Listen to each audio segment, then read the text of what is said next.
Hello, Night Nation. Trey Strelko here. Welcome to the Sons of UCF Live. 70 days until kickoff of the 2021 UCF football season, and we're talking the quarterback position tonight. And just where are we with football recruiting? We're going to check in with UCF's newest insider. He'll join us live, and the Sons mailbox runneth over with your questions. Let us welcome in the Sons of UCF, Adam and Mike. Gentlemen, good evening. How's it going? I'm waiting for Adam. Usually he's the first one to talk, but I guess he's frozen? I don't know. He's frozen in time. There he is. He is frozen. But he's got new lighting this week, just like me. Looks good, even though he's frozen. Let's analyze the lighting. Let's analyze it, because now it's frozen. We can analyze the shot. Am I back? You're back. Oh, there you are.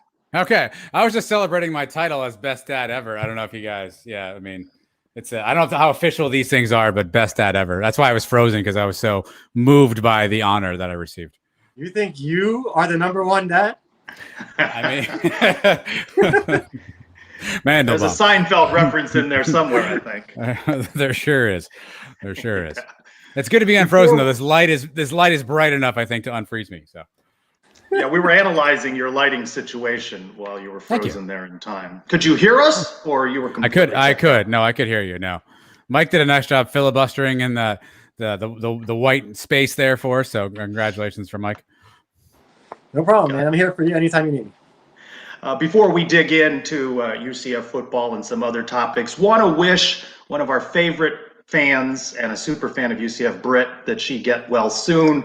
Some nervous moments for her mom, Jan, today. Britt not feeling so well, but we hope that she's watching us tonight and feeling better. So good luck and best wishes, Britt, on a speedy recovery. Let's talk a little football. How about the big news? Otis Anderson finally inks a deal. Maybe Jacob Harris had a little bit to do with it, signing with the Los Angeles Rams. Yeah, good news, because, I mean, the Rams were not a team that I think we had him linked to previous. I know he went to Tennessee and did a tryout there. So the Rams were a bit of a surprise. I know I saw his mom posted on social media that things went well in Tennessee, but it was a numbers game and he wasn't in the mix right then and there. It sounded like maybe there's options for later on. But obviously the Rams scooped him up. Maybe Jacob had a role in that. Who knows? But it's always great to see the Knights get an opportunity. We know what Otis can do with from a versatility perspective. And Mike, I believe I had this right. I could not find my notes, but I remember when we did our preview about where Knights should go, I said somebody should go to the Rams because McVay was really creative. I don't know if it was Otis or not. I think it might have been, though. So maybe I get that right after all. Give you partial credit. Thank you. I don't remember who it was. It could have been Marlon Williams for all I know. I'll give it to you. But you're right, McVay, and now they have Matthew Stafford right at quarterback. So the Rams they're a good team. They were a good team in the playoffs last year. Always had a good defense. Now adding some UCF offensive weapons, maybe a team to watch out for this year. So when you think about how many guys were drafted plus the free agent signees, that number did end up closer to 7, right? That's right. And the biggest one that's not signed is Marlon is signed, right? Marlon was with the Texans, but I've heard that he's not with the Texans. Isn't that right now, that he's not on their roster? He's not listed on the official roster. Actually, I said this on the show on this week's podcast. I reached out. I have a contact with his agent. I reached out to see if I could get a comment on where he was at and his status. I have not heard back yet, but he's not listed on the official roster for whatever that is worth. The guy was the workhorse of our offense this year, probably the best player on the offense this year. And he's the one guy that's not somewhere. Somebody's got to give him a shot and prove what he can do.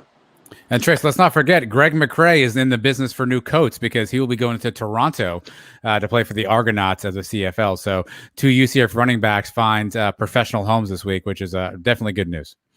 Mike, what's an Argonaut? Do you know what an Argonaut is? No, I asked Adam. I think it's the cousin of the Citronaut, but I have no clue. Okay, we will accept that answer. We hardly knew this next guy, Ronnie Hamrick, leaving UCF, a 21 signee, headed to Texas State. Adam, what was his volume of work for the Knights? Can you comment on that? Yeah, Don't have much on Ronnie. I usually have a lot of stuff on a lot of random things. Ronnie Hamrick does not quite have a lot of details. I do believe the Texas State head coach is Jake Spavital, though, who was one time the Texas A&M offensive coordinator with Johnny Manziel. That's all I got. The guys that are leaving UCF obviously are guys that probably think they're not going to get enough playing time here. And when you see them going to schools like Texas State, then you don't feel as bad. If the guys are leaving here and they're going to play for Alabama and they were getting poached by these bigger schools, then I'd be worried. Not worried. Good luck to Ronnie. Hopefully he can get some playing time over there. Yeah, good luck to him. Early line from @SportBettingAG. UCF a 5-point favorite over Boise State. 70 days away, as I mentioned. And tonight we begin a look at some previewing of the positions. And we talk quarterback. Mike, you asked Coach Malzahn, pretty sure Dillon Gabriel is going to emerge in preseason camp as starter. But what would you say, Adam, you're like your biggest question marks about the quarterback position? For me, it would be how Dillon fits into Gus's offense. Right. Well, the biggest question mark is what happens if something happens to Dillon. That's what we all – I mean, that's the last thing we want from him, from anybody as a UCF fan, because we don't have any experience behind him. I mean, Quadri Jones is throwing a handful of passes, and you got the two other freshmen, Mikey Keene and Parker Navarro. You don't know what to expect out of those guys, so hopefully Dillon keeps healthy all year. If not, we could be in some big trouble. Yeah, for me, it's really how does Dillon acclimate to the new offense, and by that I mean he's been just a stat stuffer to borrow a basketball term these last two seasons, right? I mean 3,600 yards his first year, 3,500 last year, 32 touchdowns, 29 touchdowns. He's been a stat stuffer.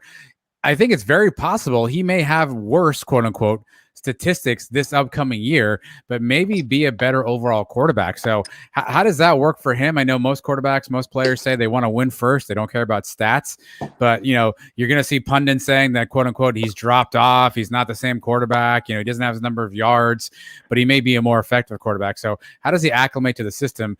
We hear this every year in the NFL. We hear this every year in college. Adjusting to a new offensive coordinator, new system is like learning a whole new language. How quickly can he pick it up? How quickly does he get comfortable? And if he doesn't have these gaudy stats as a fan base, are we going to be okay with that?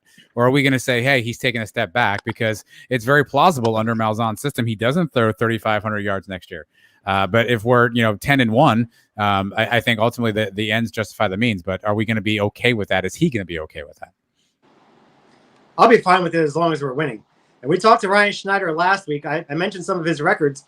Dillon can break a couple of those this year, especially the touchdowns. He's 21 touchdowns away from Ryan's all-time mark. That's within reach. He's already thrown over 21 in each of his first 2 years. He's 3,700 yards, 3,753 from the all-time yards leader at quarterback. That's within range for him. We haven't seen a 4,000-yard passer since Mackenzie Milton. He was the only guy to do it. But it's possible for Dillon to break those two records and still have another year of eligibility left after that. Well, I think two things to look at too is his ratio. Sorry, Trace, his ratio. So he went from 29-7 TD to INT in his first season to 32-4, obviously in less games. His completion percentage went from 59 to 60. Can he continue to improve in those areas? He may not throw 32 touchdowns, but will his ratio TD interceptions improve as well? I think that'll show kind of his overall maturation. And let's not forget, he had a great I don't want to call it sort of a man crush Instagram post on his new QB coach, GJ Kinney, and sort of referenced how much of a kinship that they've had and how grateful he is to have him in his life. So what kind of influence does GJ Kinney have on his game this year as well? Could be very interesting. I know that's something that we've talked about here, you've talked about on the podcast. You mentioned gaudy statistics. He has certainly fattened up against some of the weak teams in the AAC and in college football. But does he have that signature win, and has he won big games, right? I think those are fair criticisms and questions of Dillon Gabriel going into this 21 season. Sorry, Mike, not to steal his thunder, but our good friend JP Gilbert references that he might award the annual Sons of UCF Marlon Williams Breakout Player of the Year award to Dillon Gabriel, because does he need that breakout game? Does he need that signature performance? You're right, Trace. He's definitely put the stats up there against some of the lesser teams. Look, against Memphis, he did pretty much everything he could other than kick field goals to win that game for us. But he doesn't have that win. That's I guess that sticks in your mind. I guess maybe I don't even really know what the win. If I had to think off the top of my head, I don't even know what that win is. Stanford. Stanford. Is it Stanford though? I mean, they were pretty down. I guess that would be the named win, but But yeah, that's a fair criticism, Trace. Yeah, I was going to say Stanford. It was a big game going into that season. It was early in the year, only the second game of the year. It was a big game, or third game. It was only his second start ever, and we didn't know what to expect of that kid. And he just came out firing, throwing dimes, touchdowns all over the place. So, but since then, other big games you want to say, we lost them all. The two to Cincinnati, the Pittsburgh game, the two to Tulsa, the bowl game. So, yeah, it definitely has a lot of room for improvement in those big games. Do you think he emerges as a Heisman contender in the 21 season? Is that possible in a Gus Malzahn offense where there's expected to be a greater emphasis on the run game? I mean, outside of Cam Newton, who obviously Gus had when he was the offensive coordinator at Auburn, I mean, Mike and I have talked about this before. Gus isn't really known as like that quarterback whisperer type.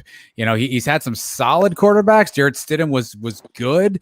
Jason Campbell predates him. Bo Nix, I don't think ever really developed under him. He had that year where he was trying out wide receivers and all other kinds of guys. So he's not really a quarterback whisperer. So I don't know if that works out, but I think UCF's going to be a story all year. If we make TV games, which we're going to have, Dylan plays well, which he probably will do. We win games, which hopefully we will do. He'll get his name up there just because of the cachet that's attached to it. But I'm just curious to what his statistics will be, because I think people, the Kirk Herbstreits of the world, the guys who don't know UCF in and out, will look at his stats and say, well, drop off year for Dylan Gabriel versus knowing kind of what he's about. It may take him a few games. Remember, it's a brand new system. He's going to be taking snaps from under center for the first time in his career. How does that change his whole play? But I think the running game is going to help him. They should open up the middle of the field, which he hasn't been able to use for the last 2 years under Heupel. Maybe not throw all the long bombs that we've seen in the last 2 years, but still a high completion pass percentage and touchdown to interception ratio should be good as always. You know, we're talking about signature wins, big games. He's got the Boise State home opener on the Thursday in prime time on ESPN. A couple weeks after that at Louisville. So there's a couple of opportunities right off the bat to get a more impressive signature win. If he does have gaudy stats, if UCF were to run the table or just one loss, are we looking at this being the last season we see Dylan Gabriel? Probably. I mean, I feel like that's just kind of where it's at these days with kids. I think they have good years if they get good publicity. You know, I think we've seen a trend of guys who want to go to the league and trace their dreams. I don't begrudge him for that. If he has a good year, you know, at what point does he have more to prove? He's done it under two systems. So I wouldn't be surprised if that takes place. You know, obviously for UCF fans, selfishly, let him stay around, but I don't think we can be shocked if that's the decision he makes. We saw Blake Bortles do the same thing, had a really good junior season, took us all the way to the Fiesta Bowl. I think if Dylan does something similar and gets his name up there, the only knock on him is probably his height. I mean, the NFL is adjusting to guys of his height, Drew Brees, Russell Wilson. They're getting opportunities and playing really well. So that's probably the only knock at him. It sounds like his arm strength and his accuracy are pretty good. But I could see a Blake Bortles type path for him if he has a really good year. You know, if he gets a first-round grade, then yes, I can see him going. Other than that, he may be able to be talked into coming back. Say we get close to making the playoff this year, but we don't get quite in there. Maybe Gus can talk him in. Hey, one more year, take us to the promised land, do something that nobody's ever done here, get us to the playoff, and then go from there. You know what I think is interesting with a signal caller like Dylan Gabriel, we still have a lot of questions, right? 70 days out from the home opener. What does he do in the offense? Can he get those signature wins? Can it be more than just gaudy stats? And I think, Mike, you bring up a good point. No disrespect to Quadri Jones and others, but that is a bit of a drop-off. Can UCF win 9, 10, 11 games if they had to with a backup quarterback? Certainly, we don't have a Darryl Mack this year, and we all know where Mackenzie Milton is. So a position that's locked up at the starter, but still a lot of question marks going into the season. I think what's interesting is I feel like Dylan's going to have a chip on his shoulder to prove that he's not a product at the Heupel system, right? You know, Mackenzie's kind of the gold standard. We saw him do it under two systems, right, under the Frost system and then under the Heupel system. You know, can he do it under another system? I think there's probably a chip on his shoulder from that perspective. I think the most interesting battle is the third string spot. I think we all agree that Quadri's probably solidified as the number two just based on seniority. But Mikey Keene got a lot of run in the spring game. He looked really good. You know, Parker Navarro obviously predates him by his season. Neither one of these guys were Gus Malzahn recruits, but Mikey Keene had a bit of that it factor when you saw him in the spring game. And I'm curious to see, you know, who Gus might trot out in that third spot, because, you know, seniority would tell you it's Parker, but I think that could be an interesting battle to see who that number three quarterback is. I think Quadri obviously has the leg up early in the year because he's got some experience. But as the season goes on, maybe Malzahn gets a little more confidence in these younger guys. I wouldn't be surprised to see a guy like Mikey Keene jump into that number 2 spot if needed down the year. It'll be interesting who he brings in garbage time, if there is any early in the season. Hopefully there's some garbage time in that week 1 opener. Next week, we take a look at the running back position, also a position with a lot of question marks. This week's big question that I asked on my Twitter feed at SignPez with assist from Adam on the wording. True or false, redshirt freshman Renaya Jones has the most upside of any current UCF Knights student athlete. 86% said true that she does. Of course, the Miami native finished 5th in her heat, 10th overall to just miss the cut in the finals for the Olympics. We saw her on TV Saturday, raising the profile of track and field at UCF. I wonder if some of those 14% are thinking of someone like a Dylan Gabriel and other UCF Knights that might go into an NFL draft a year from now. Well, first off, it was just great to see her on, national stage, UCF armband on, UCF, running jersey on. That was really great publicity to see. She has a smile that lights up, probably brighter than the stupid light that's in front of my face right now. So I think that's a really good thing for UCF, really good publicity. And the wording of the question when Mike and I talked about it on the show this week is intentional, is the word upside, because that's open to interpretation, right? I think we can all recognize, understand track and field is not going to be a lucrative sort of a sport, right? There are certainly sponsorships that can be had, but you won't have the lucrative dollars that you'll have in a baseball, a basketball, a football. But the ability to be the top of your sport and win gold medals, which in all relativity is some of the best athletes in the world. And it kind of brings us back to that conversation we have all the time. Who is the best athlete at UCF? Phil Dahlhauser has a ton of gold medals, right, from his Olympic days. Michelle Akers has a ton of medals from her time. But then we think of Dante, we think of KZ. So I think it's kind of back to the age-old question. In my opinion, I think Renaya has a lot of that upside, especially with that personality and that smile. And I know track and field isn't as marketable, but if some of that NIL stuff comes to be, who would not want her to be, endorsing your product or to be sort of smiling next to a box of Wheaties or whatever that thing is. So I do think she has the most upside because I think she has the ability to prove herself to be the best in the world. And while Dylan Gabriel may be a great NFL quarterback and, Taco Fall may be a great NBA player one day. Are they going to be gold medalists? I guess Taco could. Are they going to be gold medalists? I think that's where I draw the line. She certainly is feisty, and she doesn't want to hear from anybody that doesn't agree with this. I saw her get after people on Twitter. So you're right. She's got the personality. If she can get to that Olympic team the next time around, she's got the personality to go along with it. She can go a long ways. Yeah, tremendous upside. I saw Costeg Advisor weighing in. You can see his comment on the bottom of the screen. He also thought this question too broad, but I liked the open-endedness of it. And a shout out to Renaya for reposting that Twitter poll and weighing in. And as you mentioned, Adam, tangling with a few of the naysayers that commented on the poll. So let's shift over to a little bit of a conversation on recruiting. The next commit, the 5th of this cycle, Caden Kittler. Just 300 pounds, 6'3", listed as a 3-star center from Texas. Big boy. A lot of faces on social media with their visits to UCF during this open period. What do you make of him from what you've heard early on?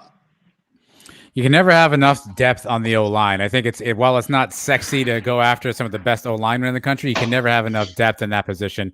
We've got a good guy in Matt Lee, who obviously will have a couple of years left. So to sort of set that pipeline up for Matt's career is fantastic, and it shows relationships matter. This is a Texas kid. Herb Hand, the O-line coach, was at Texas, so you see how relationships matter. How Herb can leave at Texas. And I think this is interesting. Herb can leave a University of Texas, the State School of Texas, a really big school. I guess we'd call it a blue blood type of program, and go to a UCF and still call that kid back up and go, hey, I'm not with those orange, helmet guys anymore. I'm down here at UCF, and we still are able to get him to come down and commit to us. It shows relationships matter, one, and that UCF is on par with some of these schools. It may not have exactly everything that a big money school like Texas has, but they're on par with those schools. So I think it signals a lot about relationships.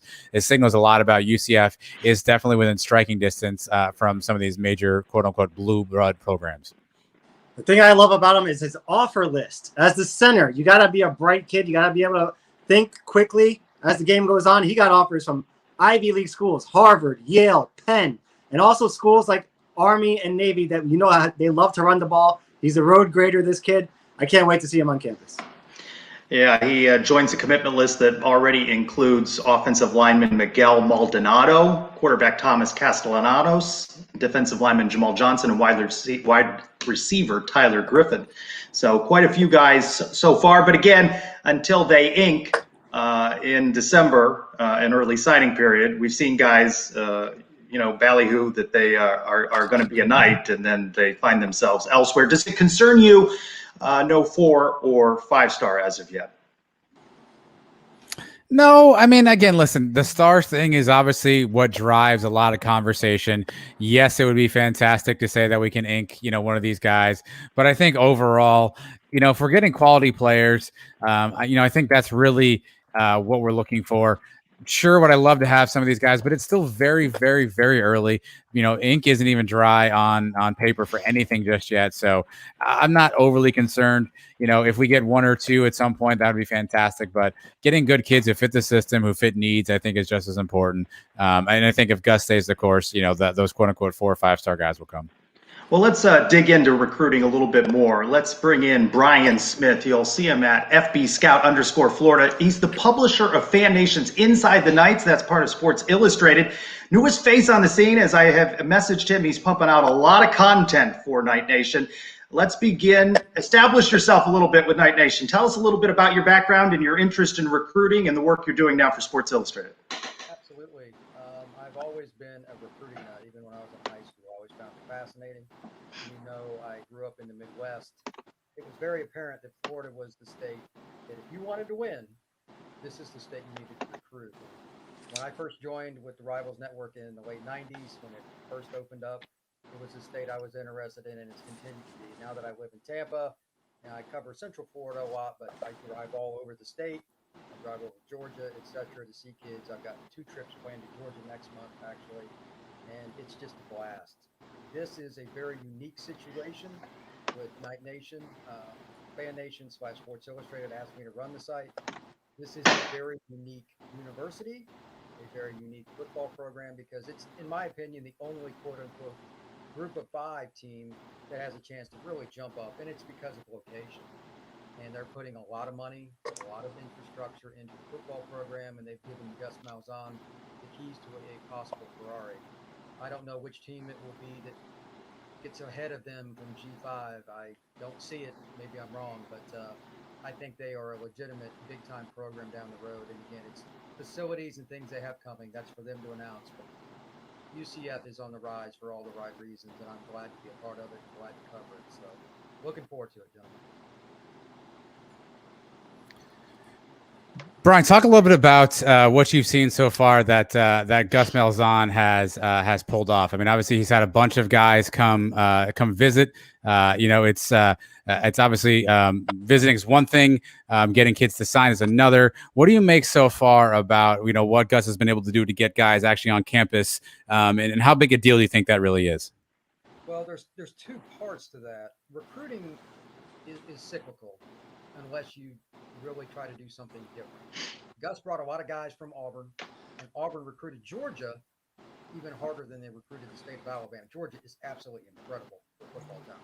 All of those kids that they recruited, they're now recruiting for UCF.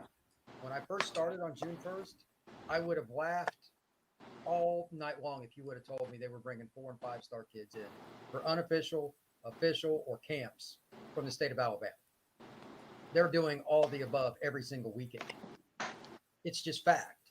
I don't know exactly what it is that they do, but if you've been around defensive coordinator Travis Williams, just as an example, and I was told he had an infectious personality, it only takes about 2 minutes. You're like, okay, I get it. I see why he was signing 4 and 5-star kids at Auburn, and they picked Auburn over Georgia or Clemson or Alabama. I get it. But now he's getting those kids on campus for UCF. Do I expect them to, quote unquote, sign 4 and 5-star players right away? No. But at the same time, you have to start somewhere. And if you don't swing for the fence, you will not hit a home run. This is also a long-term deal. You build relationships with coaches all across the country. They're recruiting Texas a little bit. They have some ties to that state as well. They have people in the office. Their job is high school relations. and they know what they're doing. They're getting guys to drive their kids up from all over. And it's just been amazing because I'm just standing there, you just stand and watch, and I know who the kids are. I'm like, okay, that's a dude, that's a dude, that's a dude. It's the same thing if I was to go on to Florida's campus and see that. That's never happened at UCF, to my knowledge, on a consistent weekend to weekend basis. So, only thing I can say is UCF is going to recruit much differently than most big time programs because the transfer portal, when a kid leaves, let's just use an example, Georgia Tech or Clemson or whatever, what a better place to come than Orlando. What are they up to? 9 kids that are in the transfer portal that have signed with UCF for this next season?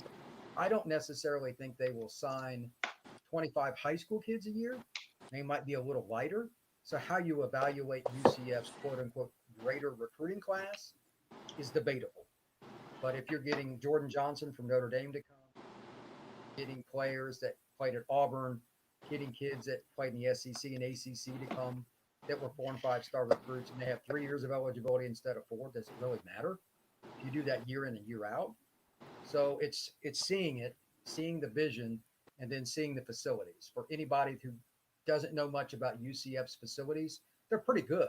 I've had multiple kids tell me that UCF has better facilities than Georgia or Miami, etc. I haven't seen those facilities, so I can't comment. But Gus has also made it very well known to people around that this isn't the end. This is the beginning of what the facilities are. So let's see what happens once they get those in place. And then what will the 3, 4, and 5 star kids say that usually go to Florida State or Clemson, etc. Brian, I'm having a little hard time hearing you, but I know you were talking about, I know you've spoken to some of the kids that are already committed to UCF. Have any of them mentioned that the change in the playoff rules affecting their decisions? Are the coaches pushing that on them, or what are they saying are the biggest reasons they're committing? I actually haven't had anybody mention that, and I probably should ask. The playoffs will give UCF opportunities, which we all know. But the number one reason that every kid has told me that they like UCF is the relationships with Coach Malzahn, the position coach they're going to see, and just how much they were a family environment. I'd like a nickel for every time I've heard, this is a family. This is a family environment. They treated my family like family. Those phrases were very important. I don't really understand what it is beyond that because it's unbelievable. I wish I knew more, but it's really an interesting opportunity because there's a chance for UCF to make a mark this year, especially since they got Dylan Gabriel. With Gabriel, it's a big time player, and if they can go 9-3 or better this year with the way they recruit, I think that'll pay dividends on the recruiting trail come December and signing day. And you're doing more than just player profiles. You're not shying away from mixing it up with our friends over in Tampa or today in Miami. When you see these recruiting battles, you've laid out that UCF has to win more than their fair share against our friends over in Tampa to really put that fence around Central Florida. UCF is always going to battle with USF. It's a cool rivalry. They're two similar schools in some ways. And obviously location, they're roughly an hour and 50 minutes apart, something like that, hour and 40 minutes apart. USF is at rock bottom. I'm sure you guys know that program pretty well. I watched them play some last year.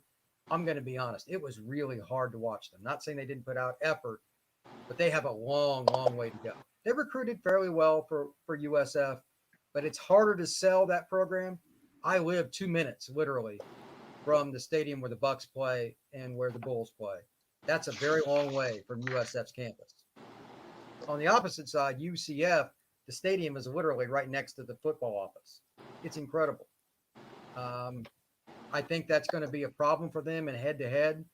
I will be shocked if UCF doesn't far surpass what UCF is doing prior to this year, et cetera. Now that Malzahn and Travis Williams and everybody are here, I think they will blow past UCF or USF in recruiting, and I think it'll be done pretty easily. I just don't think USF has near as much to sell, and the on-site facility is the biggest reason.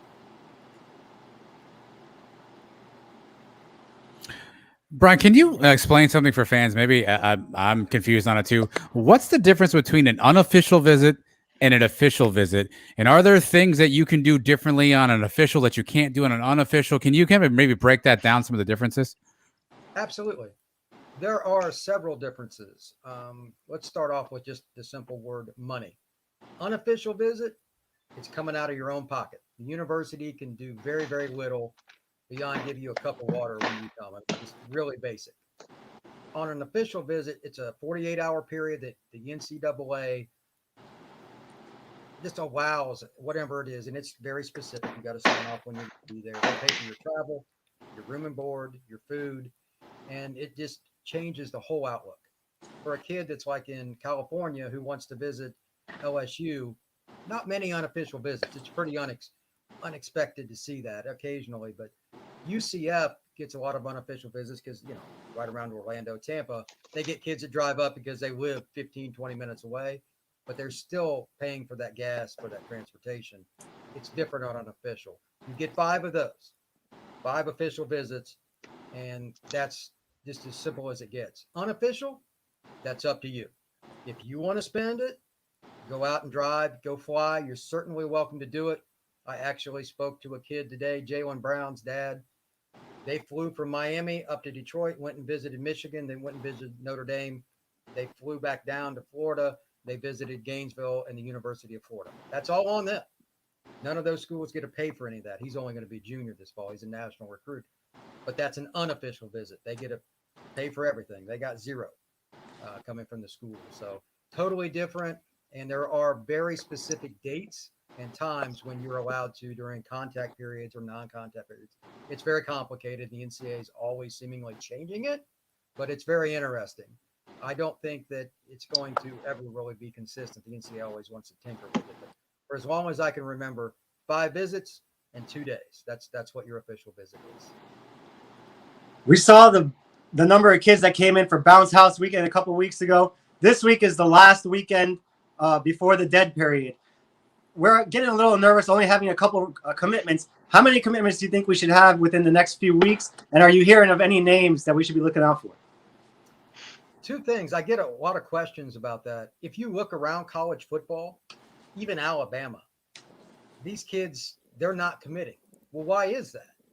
You got to remember, they went 15 months without being able to go to campuses, at least legally. Some of them did certain things, but 15 months. These kids had no idea what was going on. Let's just take the state of Florida, for instance. A lot of these kids don't come from backgrounds with a lot of money. They can't go visit places and go see things. They didn't do much, especially a lot of the kids here in Central Florida that I know. They visited maybe Florida, UCF, or USF, and some of them didn't visit any of those schools, which is really hard to believe, but it's true.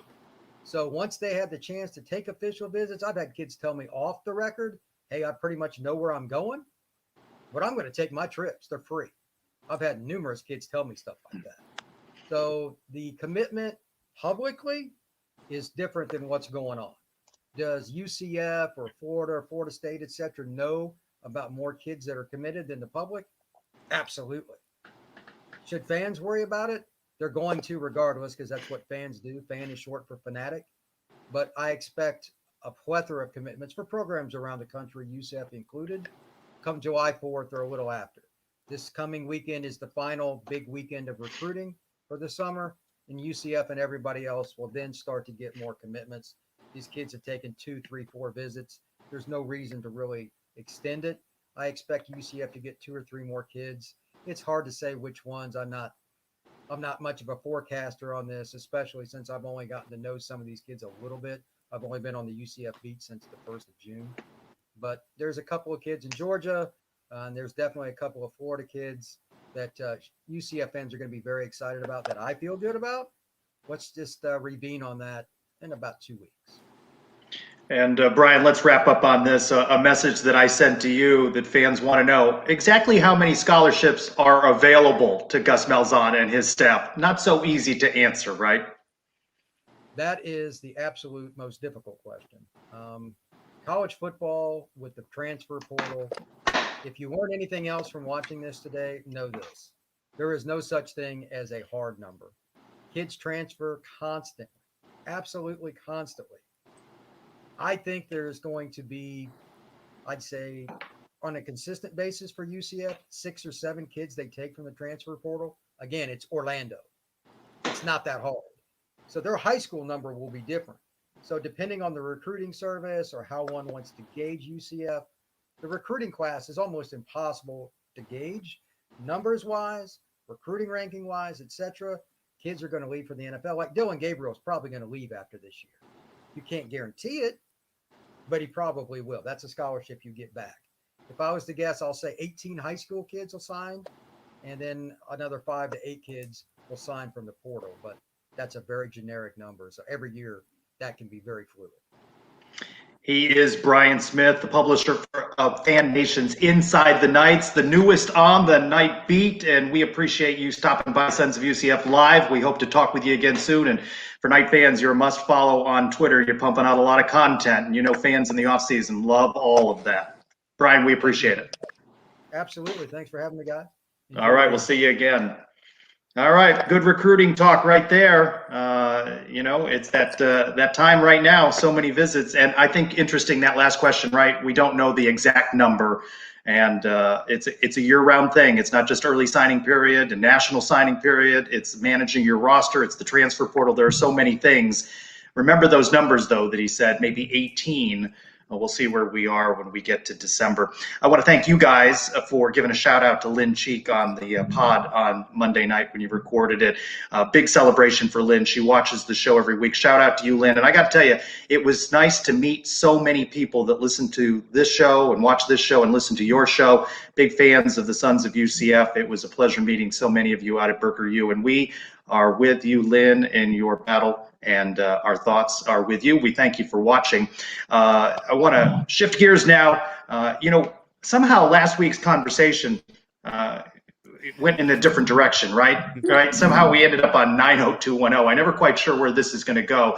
So when I put out the call for questions and we get 90210 questions, it seemed like a person that we should invite on is Mario at Lonely Bee UCF. He's our live guest this week to ask his son's mailbag question, which I really think needs to be directed at Adam and Mike.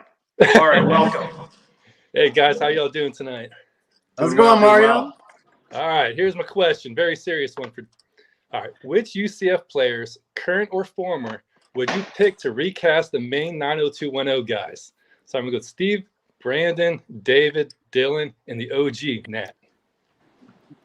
Mike and Trace, you guys just want to take a lap for a little bit. I can handle this for you.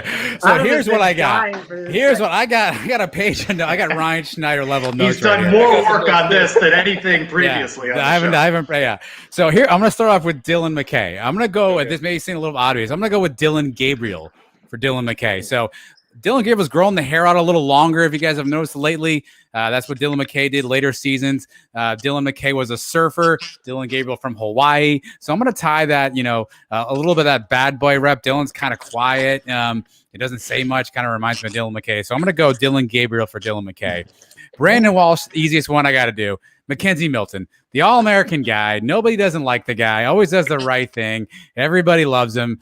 He's everybody's favorite. So I think Mackenzie Milton is the perfect Brandon. So the top two main characters, Dylan and Brandon. I've got Dylan Gabriel and Mackenzie Milton.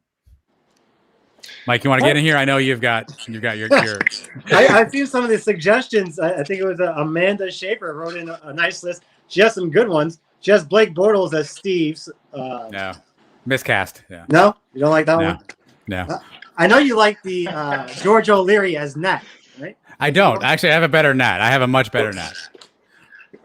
I can get to it if you want. Yeah, go ahead. All right, so Steve Sanders. I've got J.J. Wharton. I think he's got a little bit of class clown in him, right? He's got a little bit of, the machismo about him, bigger guy. I think he's a good Steve Sanders. My runner-up, my understudy, if you will, is Ryan Schneider. Schneider, not afraid to get in some hijinks, not afraid to run a foul. We all saw Steve Sanders in season 3 got kicked out of school for the legacy key. We all know about that. I feel like that's right up Schneider's alley. So I'm going to go Schneider as a backup. You mentioned Blake Bortles. I think he's a perfect David Silver. Kind of chill, kind of laid back, doesn't talk a lot, kind of lays around a little bit, unassuming guy, but a nice guy overall. So I think Blake is a perfect David Silver.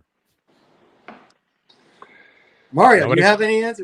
Yeah. Question? So I got I went with the boat also for Steve. I think that guy he's the bro. He's the football star. I think Bortles, the Barstool Sports guy, that just fits perfectly for him. And then for Brandon, he's the good guy. Everybody loves him. He's a teacher's pet. He always does the right thing. He didn't first commit to West Beverly, but eventually came there, walked on, became one of the biggest contributors to the team. So I went with Greg McCrae there. And then all right. Dylan, I went the more bad boy route. So Dylan, he was the bad boy, got kicked out of school. So this guy didn't get kicked out of school, but he got kind of kicked off the team. So I went with Donald DeLahaye there. A little controversial. Wow. Cossack advisor has no clue what's going on, Cog. Don't worry, you're not the only one, buddy. So you mentioned Nat. I've got the perfect Nat. It's a guy who just celebrated his birthday, Manny Messiger, the perfect Nat Pasiccio. Everyone goes to him for advice. The father figure for everybody. He's the wise old owl. Manny's a perfect Nat. I've got a bunch more, by the way, if you guys want to run through these. I got that'll be on the Suns Live Extra. Yeah. That'll be on the Jim Extra Walsh. show. Kirk Spearoff, perfect Jim Walsh. I think they look a lot alike. Yeah. You guys forget about season 8, season 9. We had Matt Durning. Nice guy. Everybody liked him. Just wasn't going to get it. Justin Holman, the perfect Matt Durning. We had, don't forget, Noah in later seasons. Michael Greco, perfect Noah. And do you guys remember Brenda went to Paris and had a boyfriend named Rick that was played by Dean Cain, who was Superman? I think that's a perfect Danny White character right there. So I'm going to go Danny White for the Rick character. And Mike, I know your favorite guy. Don't forget Deshaun Hardell. I think Chance McSpadden, a perfect Deshaun Hardell. I'm out. All good picks there. I'm done. Which 90210 character are you? That's what I want to know. Oh, I'm probably going to go with Dylan.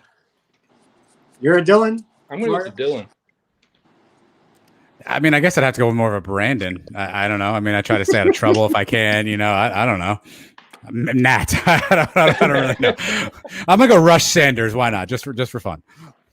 Mario, I see you're wearing both the Suns hat and the Citronaut shirt. So let's keep you on for this next question from JP Gilbert. Will UCF be ranked in any preseason polls? What do you think?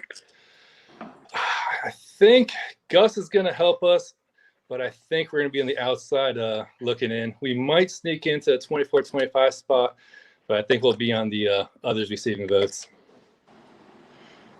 Adam? I agree. Yeah, I agree. I think that's the right answer. I think, you saw Chris Vanini's right up in the Athletic, kind of the preview of the Knights. He mentions a lot of questions, a lot of guys who've left. I think that's probably the national perception. I think Gus will get us in that 26, 28, 29 range, but I don't think we crack the top 25. Yeah, all the writers are going to put Cincinnati in. I don't think they have it in them to put 2 American teams to start the season. After we beat Boise, maybe we can crack the top 25. Mario, we appreciate you stopping by the Sons of UCF Live for lobbing that softball question. I appreciate you guys having me on. 90210 at Lonely B UCF. Always good for some comments, some questions, and occasionally making us break up during the live show. So we appreciate you. All right, thanks, guys. Mario. Thank you very much. Mario. All right, I'd like Maria to on thank this guest for the Suns mailbox, mailbag, whatever we're calling it. Boy, Adam, you really... Whew, that's you forgot Jesse homework Vasquez, Andrea's husband. I went Caleb Perez there. I really had nothing else to go for there too. I was gonna try to find a Josh Richland Latinos Unidos, but I couldn't really think of any for Josh Richland. So come back to me later on that cuts. one. Yeah. Deep 90210 cuts you're throwing out.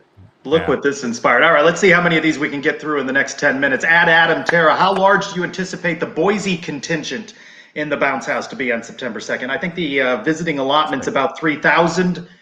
Do they fill all 3,000 seats?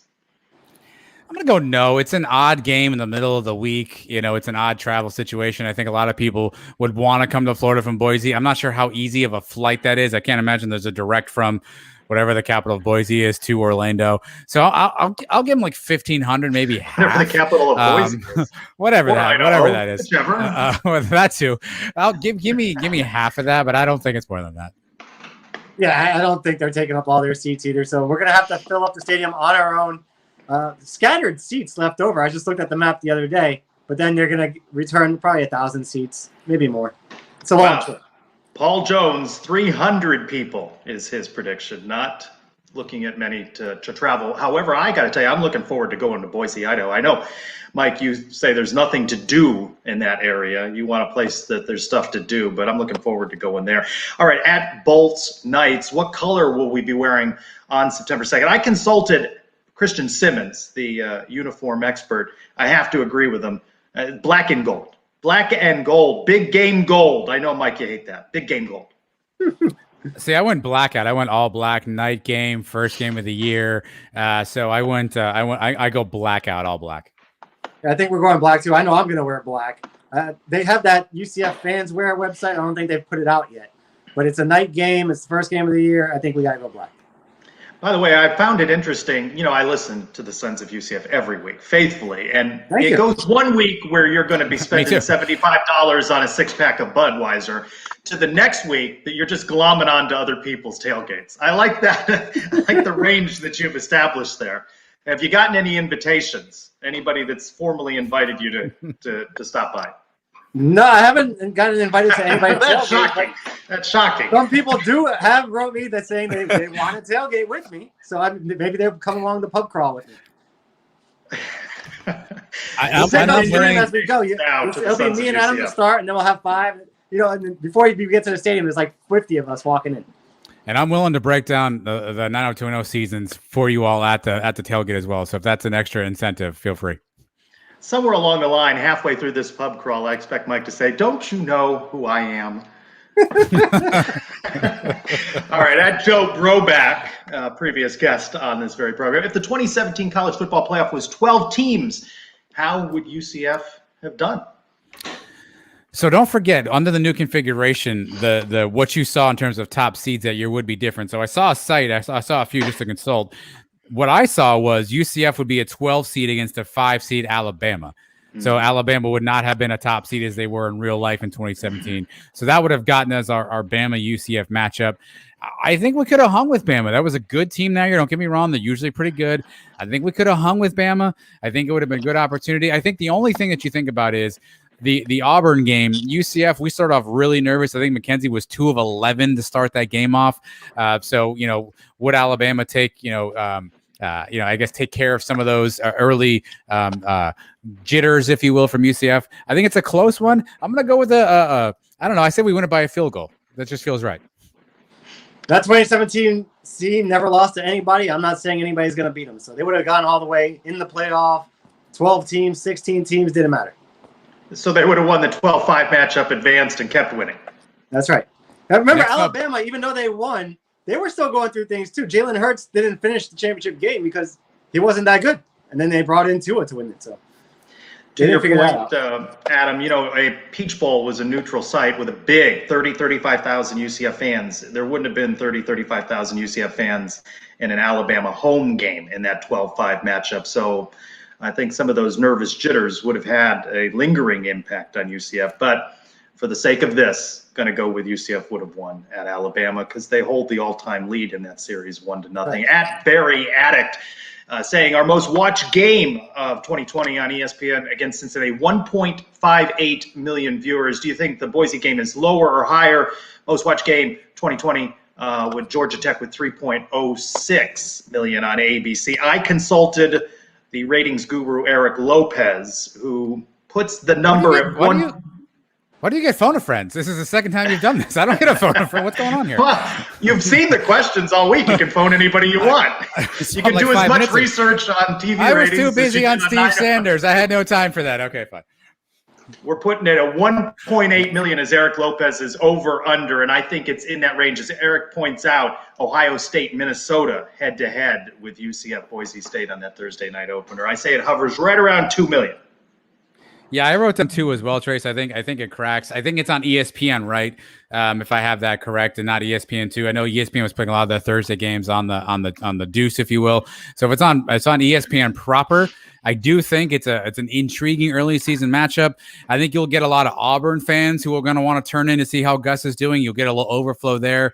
You obviously have Boise fans who won't be able to travel down to Orlando. They'll get some eyeballs, and obviously you have the Orlando contingent and the college football type stuff. So I'm going to go right around the 2 million mark as well.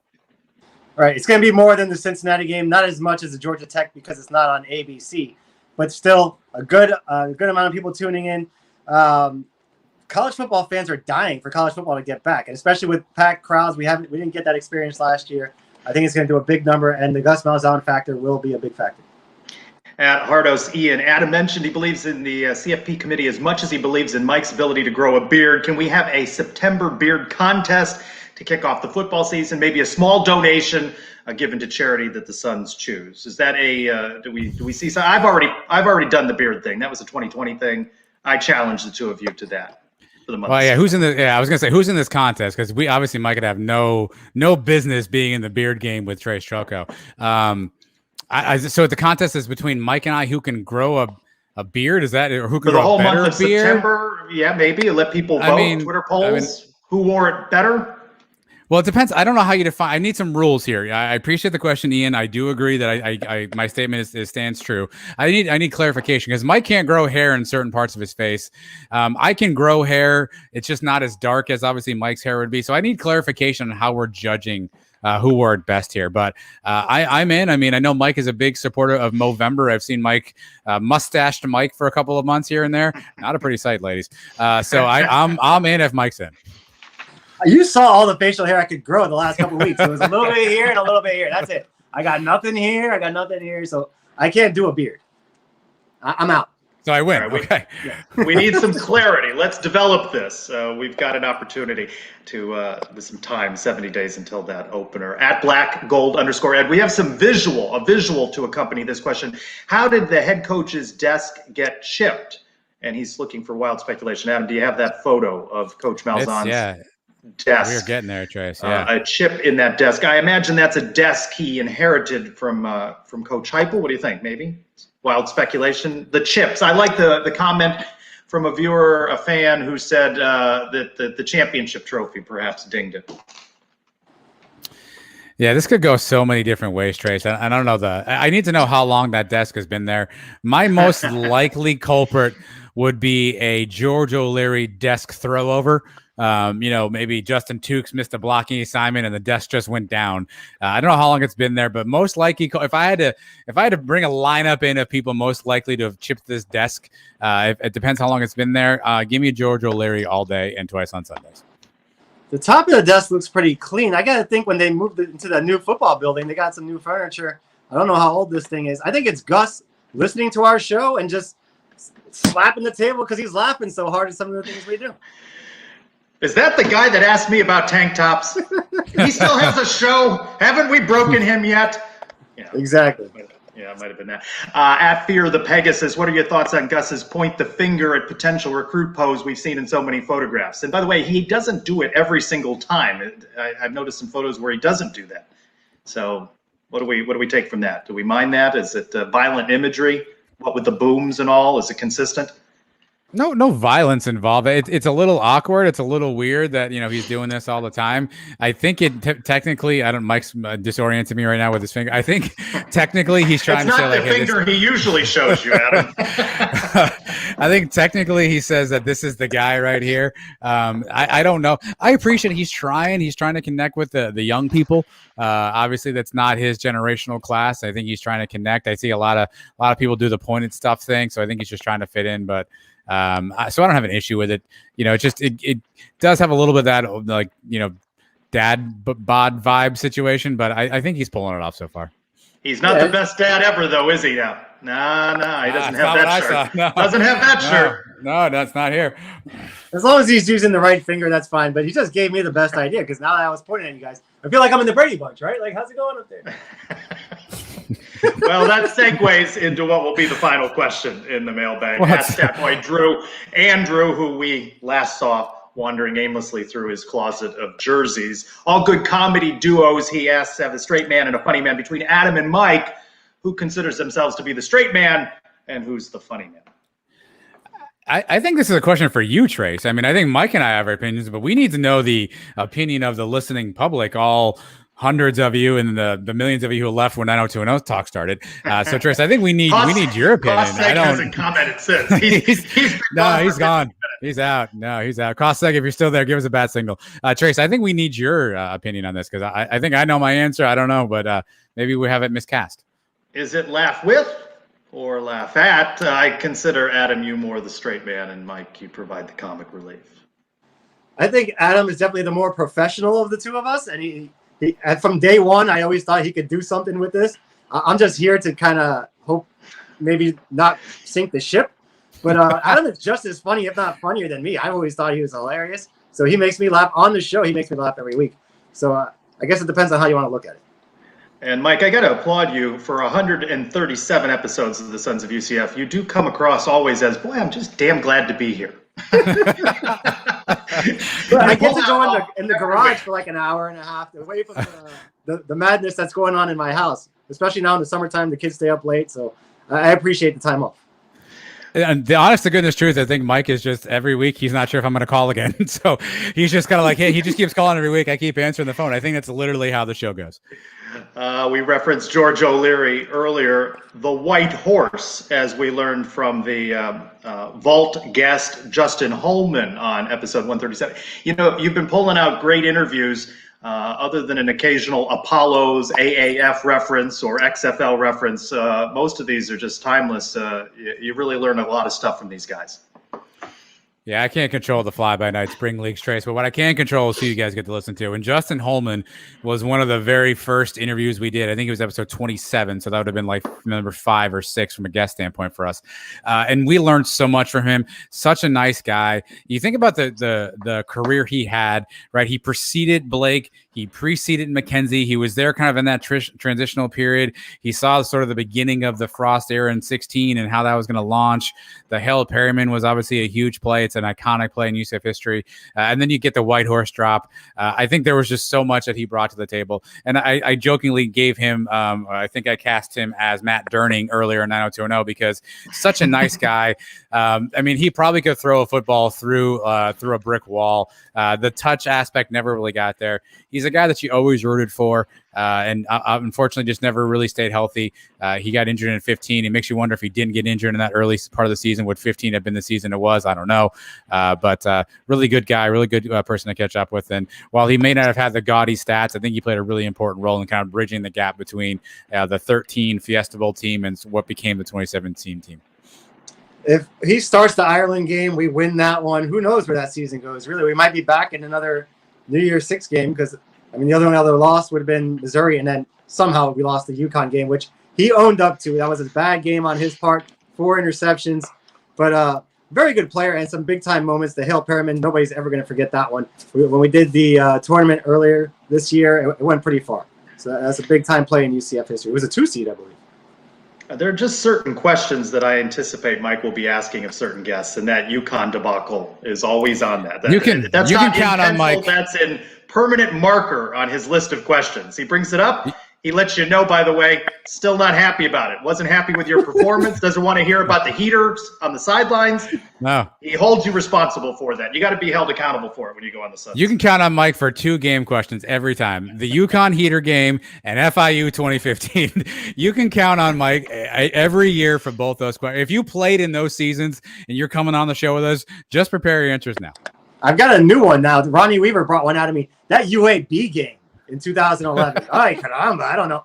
I'm still having nightmares about that one too. Was that the 5 field goal loss? Was that the 15-0 loss? No, that was the season finale in 2008. 2011, we went there and they were playing with like their 3rd string quarterback, their backup like left tackle, backup running back, and somehow they beat us on like a 50-yard field goal or something at the end of the game. I might have been throwing some things that night. While naked, it can't be in the worse closet. it can't be worse than Kansas State. Yeah. That was another problem. Can you edit some of the past episodes just to pull out the Mike-isms? Can you do a collage of things Mike has shared and revealed about himself? Might that be something, a summer project? You know, his wife sent me an email a long time ago and said, please don't publish these things. So I'm trying to just honor her wishes. She doesn't want these things to resurface. So I'm just trying to be a nice friend here. I think we've talked about the Kansas State debacle a lot on the show, and everybody listening to this and watching this probably knows exactly what we're talking about. Sadly enough, they might. 137 episodes of the Sons of UCF, and little by little, we're getting glimpses into the past of those. 23 of these, guys, in the last week of the fiscal year for the university. So next week, July 1, will be Happy New Year for UCF, and that'll be our episode number 24. I want to thank Brian Smith for joining us as well. Naked in the Closet. Thank you, Paul Jones, for the color commentary, the subtitles on this. Hold on. Kostek is back. Kostek. He's back. Yes, he's back. He kept may have been turning it catching back up on on. an old Okay, rerun. they're not talking about 90210, so I can listen in again. I want to thank Brian for joining us for some recruiting talk. Hope to have him back throughout the upcoming season. And, of course, Mario for the comic relief. I do like the live question in the Sons of UCF mailbag each week, so let's continue with that. I want to thank you guys for joining us on episode 23. For Adam and Mike, I'm Trey Strelko. Go Knights! Charge on. I guess charge on. Charge Malzahn. Kostek 9021. Oh, there's a lot of numbers there. You know that's not right, Kostek. Come on.